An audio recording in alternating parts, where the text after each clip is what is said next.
नमस्कार, मैं हूं आपके साथ राखी लांबा और आप देख रहे हैं न्यूज एक्सप्रेस।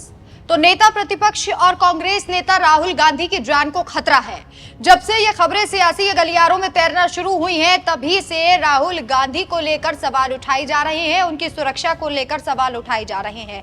खबरें ये है कि राहुल गांधी को मारने की साजिश जो है वो विदेशी धरती पर रची जा रही है, जिसे लेकर सबसे ज्यादा सवाल ये उठ रहे हैं कि आखिर वो कौन है जो राहुल गांधी को मारना चाहता है। आखिर वो कौन है जो आज सदन में प्रमुखता के साथ उठती हुई आवाज को दबाना चाहता है। आखिर वो कौन है जो प्रधानमंत्री नरेंद्र मोदी और अमित शाह के सामने मुद्दे प्रमुख तौर पर जो आज उठा रहे हैं उसे दबाना चाहता है। ऐसे तमाम सवाल और जवाब अभी किसी के पास नहीं है, लेकिन राहुल गांधी निडर होकर अलग अलग जगहों पर जा रहे हैं, बाढ़ पीड़ितों से मिल रहे हैं। प्रियंका गांधी भी उनके साथ मौजूद थी। आपने देखा होगा अभी हाल ही में वो वायनाड भी गए थे, वहां उन्होंने बाढ़ पीड़ितों से मुलाकात भी की थी, हाथरस भी वो गए थे। तो राहुल गांधी ना किसी से डर रहे हैं, ना किसी के सामने झुक रहे हैं। सबसे बड़ा सवाल यह है कि आखिर वो कौन है जो राहुल गांधी को मारना चाहता है। आपको याद होगा राहुल गांधी ने जब से सदन में चक्रव्यूह वाला भाषण दिया था, उसके बाद से ही राहुल गांधी सभी के निशाने पर थे।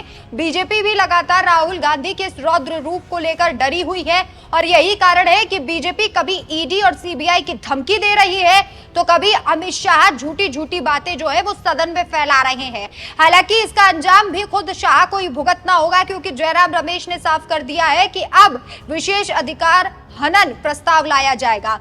लेकिन सबसे बड़ा सवाल यह है कि आखिर राहुल का राजनीतिक दुश्मन या फिर जान का दुश्मन कौन बन बैठा है।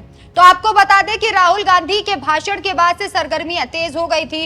इसके बाद राहुल गांधी ने जैसे ही ट्वीट किया लगभग 2 बजे रात को कि 2 में से किसी एक को मेरा भाषण पसंद नहीं आया और हो सकता है कि मेरे घर ईडी और सीबीआई आए, लेकिन सूत्रों के हवाले से उन्हें यह खबर मिली है। तो रात के 2 बजे जैसे ही राहुल गांधी ने यह ट्वीट किया कि 2 में से किसी एक को मेरा भाषण पसंद नहीं आया और हो सकता है कि उनके घर पर ईडी और सीबीआई पहुंचे, लेकिन वो भी बाहें फैलाकर चाय बिस्किट के साथ इंतजार कर रहे हैं ऐसी सुरक्षा एजेंसियों का। और इसी के बाद जो है राजनीति और भी ज्यादा तेज हो गई कि राहुल गांधी किसी से डरने वाले नहीं है। अब सबसे बड़ा सवाल यह है कि क्या राहुल गांधी के घर सीबीआई या ईडी पहुंच सकती है? क्या तमाम विपक्षी नेताओं के साथ जो हुआ और वो विपक्षी नेता बचने के लिए बीजेपी की गोद में जा बैठे थे, क्या ऐसा राहुल गांधी भी करेंगे? क्या कुछ तस्वीर सामने आएगी? तो 4 PM के एक पत्रकार कहते हैं कि अभी प्रधानमंत्री नरेंद्र मोदी और अमित शाह में इतना दम नहीं है कि वो राहुल गांधी या गांधी परिवार के किसी भी सदस्य के घर पर ईडी या सीबीआई भेज सके। लोकसभा चुनाव 2024 इस बार बीजेपी के लिए वो सबक बनकर सामने आया है जिसे बीजेपी और इसके साथ साथ प्रधानमंत्री नरेंद्र मोदी कभी भुला नहीं पाएंगे।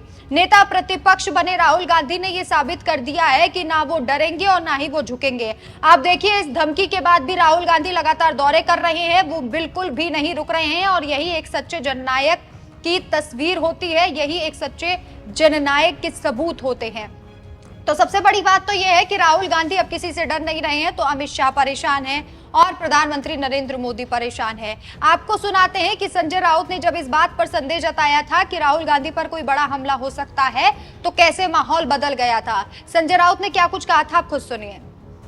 राहुल गांधी जी ने जो भी सरकार के खिलाफ आज जोर शोर से अपना आवाज बुलंद कर रहे हैं लोकतंत्र बचाने के लिए, उनके सबके खिलाफ एक साजिश रची जा रही है और ये साजिश यहाँ नहीं विदेश की भूमि पर रची जा रही है। ये मैं आपको बता रहा हूं। कुछ भी हो सकता है, हमले भी हो सकते हैं हमारे सबके ऊपर, राहुल जी के ऊपर।